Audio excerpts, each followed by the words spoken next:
खजुराहो चलेंगे, जहां स्मृति ईरानी सभा को संबोधित कर रही हैं। कि वो लोकसभा क्षेत्र जिसने साल 2019 में लोकतांत्रिक इतिहास गढ़ दिया, उसमें भारतीय जनता पार्टी के कार्यकर्ताओं के शौर्य को देखते हुए सामने विपक्ष की पार्टी ने हथियार डालकर, टिकट बदलकर यह संकेत दे दिया कि देश जो कह रहा है वो सत्य हो रहा है। फिर एक बार मोदी सरकार, और अब की बार मैं वीडी भैया को जीत की अग्रिम बधाई दे रही हूं, और इसमें कोई ना दुस्साहस है ना कोई अहंकार। अहंकार वो करते हैं जो राजनीतिक हवा और माहौल का मजा लेते हैं। अहंकार वो करते हैं जो राजनीतिक परिवार में जन्म लेते हैं और सत्ता को अपना राजनीतिक अधिकार समझते हैं। अहंकार वो करते हैं जिन्हें सत्ता विरासत में मिलती है। आज एक कार्यकर्ता के नाते आपकी स्वाभाविक जीत के लिए आपका अभिनंदन करती हूं। न सिर्फ इस सीट पर बल्कि मध्य प्रदेश की हर लोकसभा की सीट पर कमल खिलाने की आपको अध्यक्ष के नाते और सभी कार्यकर्ताओं को अग्रिम बधाई देती हूं। ऐसा नहीं है कि मध्य प्रदेश में कांग्रेस पार्टी ने हमको ललकारा नहीं। विधानसभा का चुनाव जब आया तो अलग अलग प्रकार की अटकलें लग रही थी। कुछ लोग इस बात की चिंता कर रहे थे कि भैया इतने लंबे अंतराल से हमारे पास सेवा का मौका मिला है, क्या पुनः जनता सेवा का मौका देगी? जनता ने हमारी सेवा को देखा, जाना, परखा और पुनः हम पर विश्वास किया। ये मध्य प्रदेश के संगठन और मध्य प्रदेश की भाजपा की इकाई की सबसे बड़ी ताकत है। आज उस ताकत को मैं नमन करने आई हूं। आज वीडी भैया ने अपने उद्बोधन में कुछ बूथ गिनवाए जो पिछली बार छूट गए थे, और आज मैं भी वही निवेदन आपके मध्य में दोहराती हूं। मैं उस क्षेत्र से हूं जहां पर 5 दशक एक खानदान का राज रहा है। उस क्षेत्र में कभी भारतीय जनता पार्टी का पटका पहनना मतलब मौत का सामान घर लाना, ऐसा वातावरण हुआ करता था। उस क्षेत्र में माथे पर तिलक लगाना, होठों पर राम का नाम होना अपने आप में एक राजनीतिक अभिशाप माना जाता था।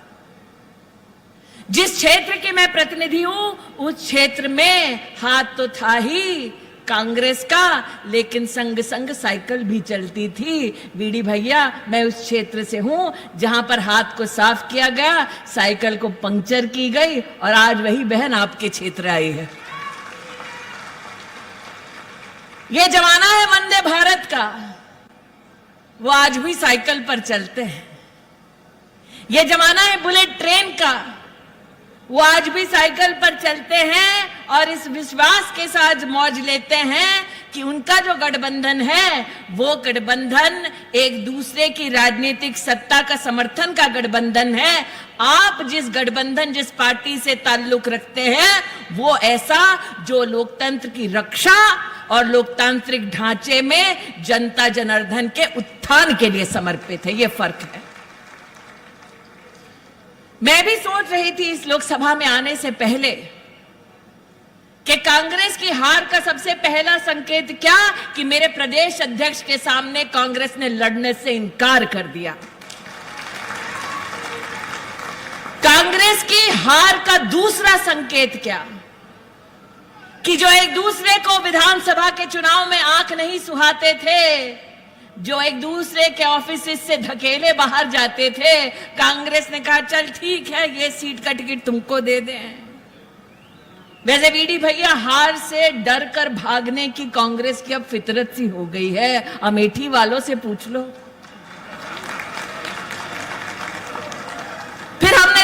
दिया तो सपा को दिया, और सपा ने उस टिकट का क्या किया?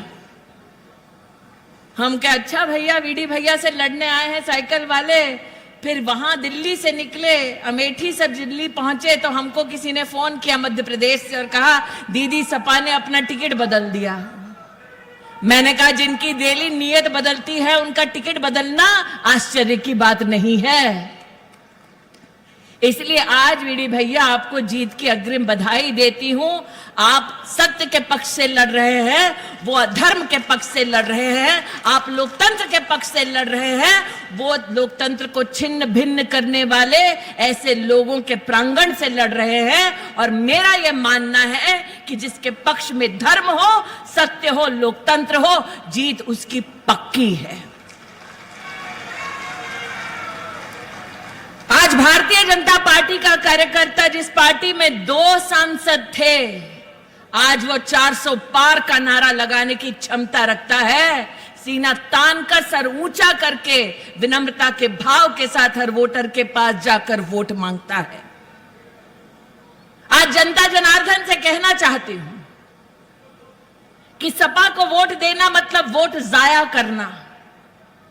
सपा को वोट देना मतलब उन ताकतों को वोट देना जो देश के टुकड़े करना चाहते हैं। सपा को वोट देना मतलब उनको वोट देना जो तिजोरी लूट चुके और अब भी जिनकी नजर तिजोरी पर है। वो उनका काम कभी पूरा नहीं हो पाएगा, क्योंकि नागरिक पुनः कमल का फूल खिलाएगा और मोदी को प्रधानमंत्री बनाएगा। इसलिए बूथ पर जो कार्यकर्ता जाए उससे आग्रह है, सर झुका के, बूथ पर नजर गढ़ा के, हाथ जोड़कर मोदी के लिए आशीर्वाद मांगने का हमें मौका मिला है। ये मौका हमसे छूटना नहीं चाहिए। और विनम्रता का भाव रखते हुए हम जनता जनार्दन से कहें कि जब मौत मंडरा रही थी कोविड के वक्त, तब बाकी सब भाग गए थे। भारतीय जनता पार्टी का कार्यकर्ता घर घर गांव गांव सैनिटाइजर और मास्क बांट रहा था, हर गली में भूखों को खाना खिला रहा था। यह भारतीय जनता पार्टी का कार्यकर्ता आज दरवाजे आया है वोट मांगने। जब सर झुका के, विनम्रता के भाव के साथ नरेंद्र मोदी के पक्ष के लिए वोट मांगने जाएं, तो उन्हें याद दिलाएं कि जब विपक्ष की पार्टियां कह रही थी कि वैक्सीन ना लगाओ और वैक्सीन लाओ तो विदेश से लेकर आओ, तब ये मोदी है जिसने कहा था मुक्कमता से कि हम हिंदुस्तान में वैक्सीन बनाएंगे, हिंदुस्तानी तक हर वैक्सीन पहुंचाएंगे और विदेश में भी हिंदुस्तान की वैक्सीन का जौहर दिखाएंगे। ये हिम्मत हिंदुस्तान में, ये विश्वास सिर्फ मोदी में था। वैसे सपा के जो प्रत्याशी आपके सम्मुख लड़ने आए, वीडी भैया थोड़ा पूछ लीजिए, जिस वैक्सीन का वो बहिष्कार कर रहे थे, मोदी वाली वो वैक्सीन उन्होंने भी लगाई क्या? वैक्सीन उन्होंने लगाई, लेकिन चुनाव आया है, विपक्ष को अब इंजेक्शन लगाना है, हर बूथ पर कमल का फूल खिलाना है, वीडी भैया को जिताना है और मोदी को प्रधानमंत्री बनाना है।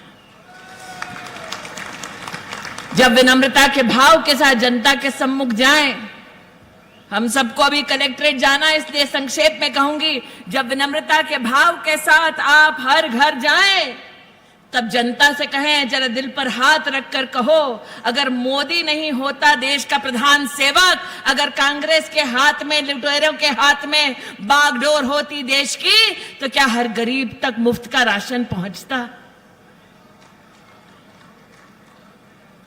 अगर मोदी नहीं होता तो क्या हर गरीब का बैंक का खाता खुलता? अगर नरेंद्र मोदी नहीं होता तो क्या भव्य राम मंदिर का निर्माण हो पाता? इसलिए राम भक्तों, हर घर जाओ, शीश झुकाओ, हर